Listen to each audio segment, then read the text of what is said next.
Hi Rosie, thanks for joining me today. Morning, how are you? I'm very well, thank you. How are you? Thank- Yes, I'm all right, thanks. So, Rosie, you're going to be at Awaken the Goddess this year on the 22nd of July, and Yes, you will be yeah, offering tarot readings all day, I am. won't you? Yeah, yeah, Yeah. So maybe you could tell me a bit about how you got into doing tarot readings. sure. Well, I'm artistic and I'm creative, and I like anything from tattooed people to unusual artwork. Not all of it is my thing, but I appreciate the art and the concept involved. And many years ago, more than 20 years, my brother had a girlfriend and who was a tarot reader, and I was hooked. I was just totally hooked. So more often than not, when I met up with her, I'd say, can you just do a few cards? And, drove the poor girl mad.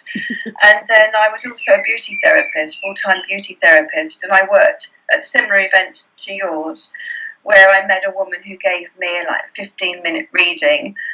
I kept a client waiting. I was never asked back to that event again. But I was so hooked in by the beauty and the artistic messages and so on in the cards that's really what hooked me in. Mm. And then over the years, I've been to several groups either to learn more or to do readings. It's really, you can only learn what you learn with a teacher, and it's like when you drive a car, you learn to drive after you've passed your test and you're let loose. Yeah. It's a similar analogy to that. Yeah. And so I've been reading professionally for quite a number of years now, and I developed my business. I must have been professionally in business for about, I think, maybe several years, but I've only had my sites for a couple of years, just taking it a step further each time. It's like the card, which is the Fool, having a leap of faith and I'll have a quick sift through as we're talking. But also we've got the Magician, having all the tools at your fingertips. You've got the Lemniscate, which is a sign at the top of his head. And you've got money and skills and love and emotion and I've got everything at my fingertips. And just having the leap of faith, having the confidence to take things a step further. Yeah. Yeah, so that's how I got involved, really. Sounds good. And then realising, to have the confidence and being good, and people coming to me, and that's really how I got involved. I also had the sun. I'm a strong personality. The sun is male energy.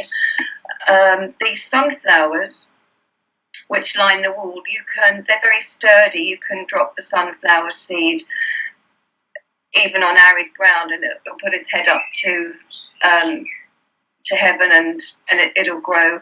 It's moving forward, leaving problems behind the brick wall, embracing like the naked baby everything that awaits you, and getting on with it. That's the bottom line.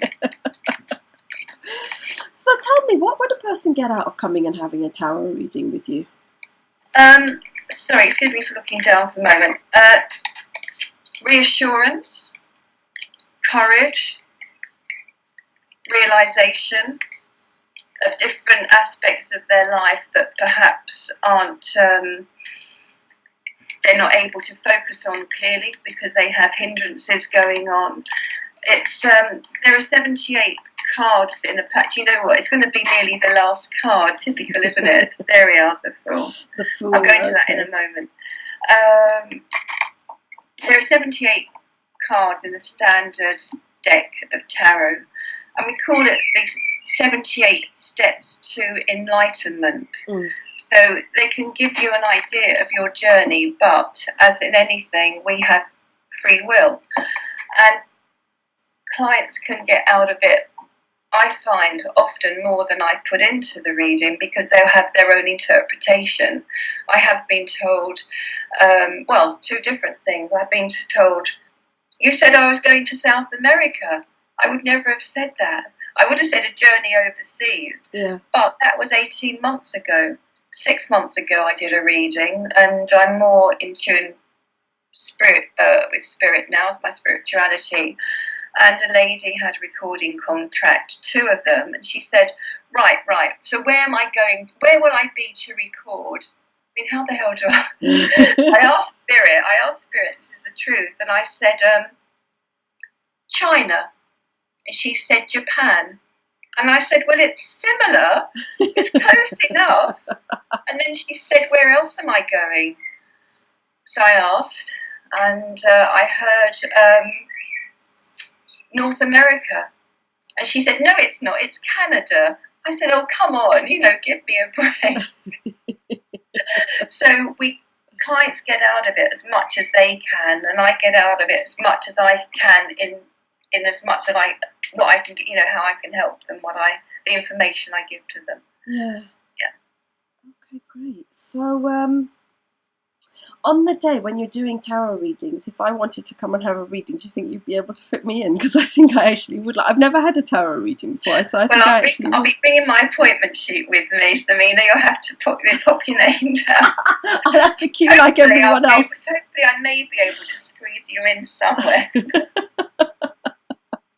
Yeah, I'm sure we'll do something, but it's not scary. I was given an awful reading many years ago, in between my beauty clients, and I was told, I can't even remember, but it was doom and gloom because this particular client was a reader. And I went to the next client. It was in an office. There were 3 girls having their nails done, and they said, well, you're as white as a sheet. What on earth happened? And I said, I've just had the worst reading in the world. Oh, it's baloney. But it's something. I remember this 15 years later. It stays with you. I can't remember the actual words, but the effect. And I would never. I like to give guidance rather than be sort of scaremongering, if you like. That's not spiritual, and that's having an ego. And I don't work with ego. You can't work with ego. You shouldn't work with ego. Yeah. Yeah, I mean, no one wants to come and have a tarot reading and find out something bad, do they? Because it becomes a self-perpetuating thing then, doesn't it, really? Exactly. If you're expecting something bad. Exactly. I mean, I can see if something has been put on hold or they're in 2 minds, because it's to do with the cards around, the surrounding cards as well. So there are ways to say things, let's put it like that. I never actually do see anything bad in the cards. I never have information from Spirit that anything terrible, and that's the absolute truth. But I can see something maybe a bit rocky, and I will say, I won't tell you the cards because that wouldn't be right. Look, you're putting yourself in a place where you're removing yourself, and then you're wondering why you're not included, and you're making your own tower, you're being judgmental, chill, and let's see how we can, and then let's focus on the cards. Which area would you like to focus on? Right. So I also have a lovely, I have many cards. I could start a mini card shop, believe me. But this deck is called the Enchanted Map. Yeah, and these are my oracle cards. So I have many sets. I work with one called the Goddess. And these are just no particular order. You see, that says One Ring Circus. Yeah. The next one is Coming Apart. It's a beautiful card. The words coming apart can mean different things internally or people around you.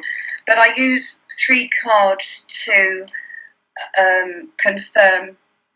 Sometimes it's 1 time, sometimes it's 3, to confirm the readings that I do with the Rider-Waite, which is my main deck. I use the Rider-Waite. Okay. You have Rider-Waite, Morgan Greer. They're the 2 most traditional cards. They're the ones that most people would recognise. So. Yeah. Great. Okay, good. So thank you for joining me. And telling me what you'll be doing. Yeah, and I can't believe it's creeping up. It's not so far. Yeah, it's quite soon now. Less than 2 months to go now. Yeah, excellent.